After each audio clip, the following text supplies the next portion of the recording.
My name is Daniel, and please enjoy a little ghostly history from St. Francisville, a little historic town outside of New Orleans, and the legendary haunted plantation called Myrtles. American South history is a unique, rich stories of a different time and much darkness. The ghost of Chloe is an example, but is she real?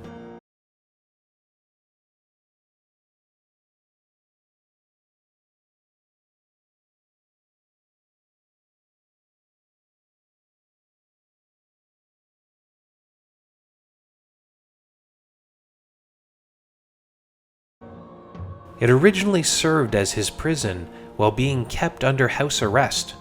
The rebellious Bradford was a leader in the Whiskey Rebellion after the American Revolution. It's the first time the new government tried to set a tax, mistakenly choosing Bradford's favorite drink, whiskey. David was responsible for the March on Pittsburgh. No deaths, just lots of property damage.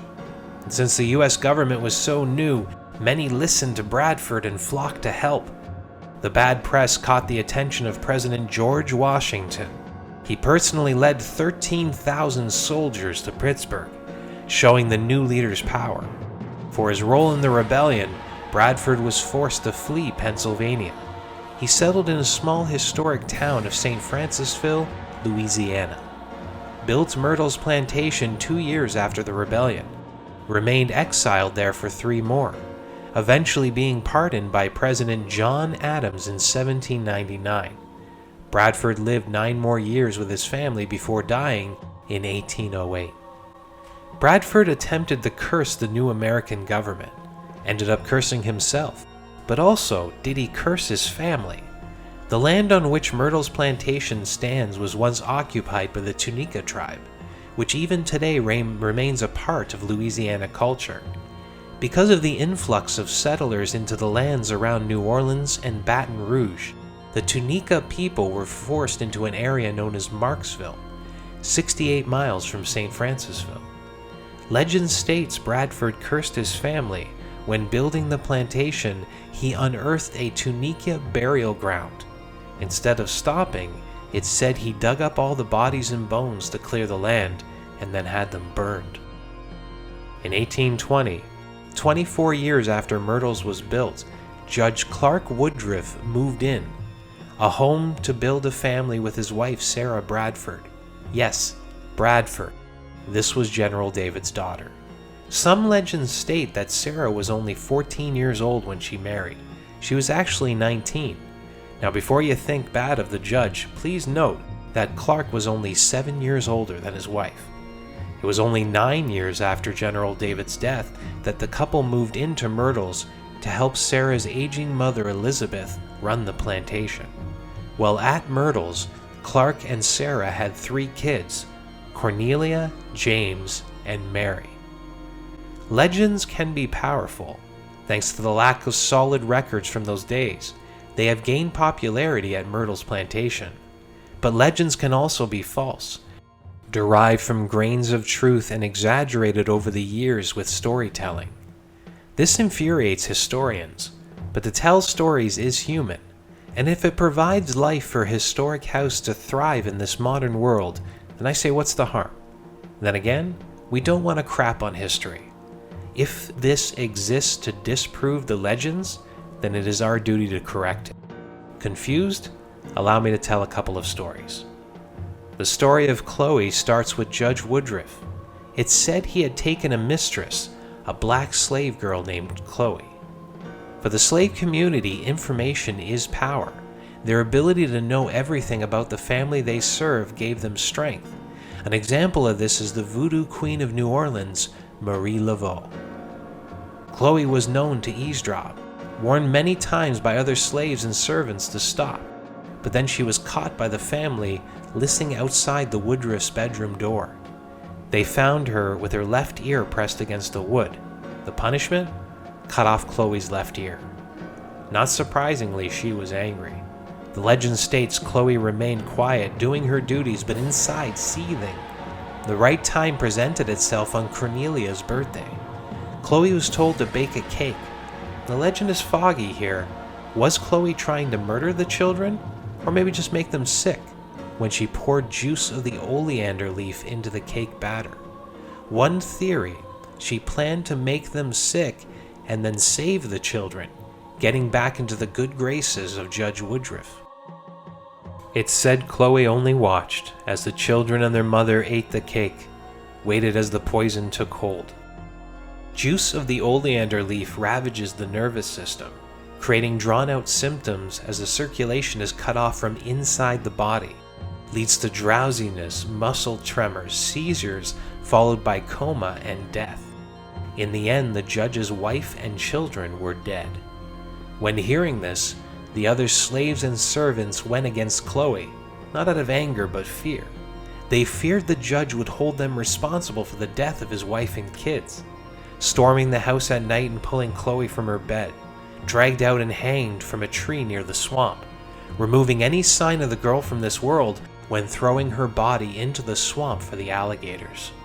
Now Chloe is the resident ghost of Myrtles Plantation. Guests are known to see her sometimes, but only from the waist up. An apparition of a beautiful black woman with her head wrapped in a green scarf to hide her missing left ear. A great story, right?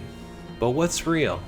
The legend states Sarah and her daughters Cornelia and Mary were killed by the slave girl known as Chloe.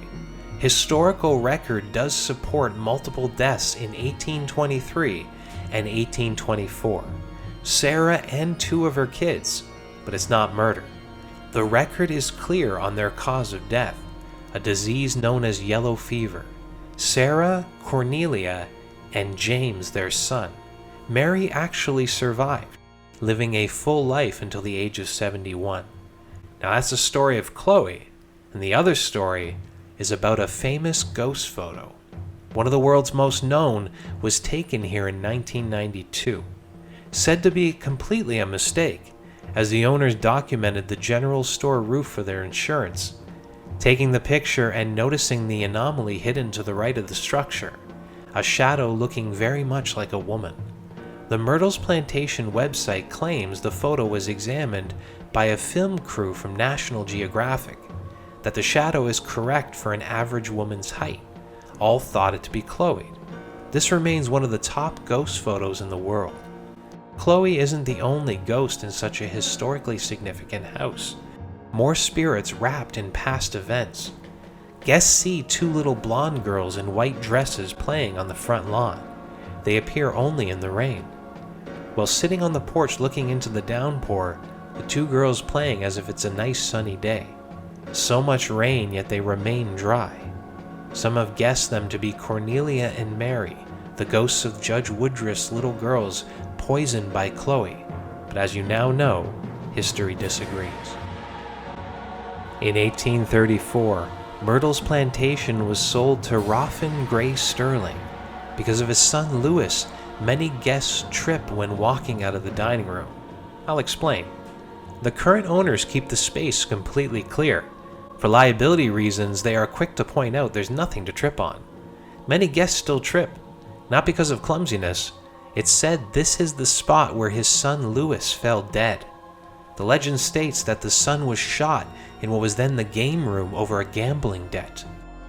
Crawling, he made it to that spot at the dining room door before dying. Now others fall in the same spot, said to be tripping over his body. The wife of Roffin was Mary Cobb. She was a widow when passing Myrtles down to her daughter Sarah, at the time also a widow. Sarah had married William Winter in 1852. They had a daughter named Kate. The tragic tale of little Kate ends the same as her legendary family, yellow fever. She was confined to her bedroom, today called the William Winters room. It said the family was desperate, the little girl fading fast. Her parents sent for a local voodoo priestess. The slave woman came to Myrtles and tried to save her, but failed. They blamed the priestess. A dark legend states they killed the woman on the spot. She was only the first death that day. Kate Winters succumbed to fever. She was only 2 years old. So why is the bedroom where Kate died named after her father, William? Because he's another murdered soul in the house. One night in 1871, he heard a voice calling from the darkness outside. A confused William walked onto the porch, heard a click, and a shot rang out. He was hit, fallen, and here's where the history gets confused again. The story told at Myrtles is that William crawled into the house, tried to get up the grand staircase to find his wife Sarah. She ran down and met her husband at the 17th step, held him, rocking and crying as her husband died. Some historical reports disagree and say William died alone, outside on the dark porch. Either way, William Winters is a real murder that happened inside of Myrtles Plantation, and the killer was never caught. Words that start so many ghost stories all over the world, spirits created by unfinished business. Guests have heard a woman crying while passing the grand staircase, always finding it empty. The ghost of a caretaker continues to walk the grounds, meeting guests coming to stay overnight in the house, which is now an inn. He's not happy though. Will yell out, "What are you doing here?" before blocking their path. People identify themselves as guests saying, "We're paying to be here," but the caretaker doesn't care. Because when he was alive, the only guests were family. This Caucasian man in overalls who used to live in a cottage on the grounds in the late 1920s. The man oversaw everything for Harrison Milton Williams and his family. After dying, it's said the caretaker gave up his job until the 1960s, partly because stranger guests started arriving, and that's also the time they took down his cottage for a new one. We've reached the end. This has been a ghostly history of an old southern plantation in a small historic town named St. Francisville. Have you been to Myrtles? Tell us your experience below. Ghosts make history just that much better. Thanks for watching.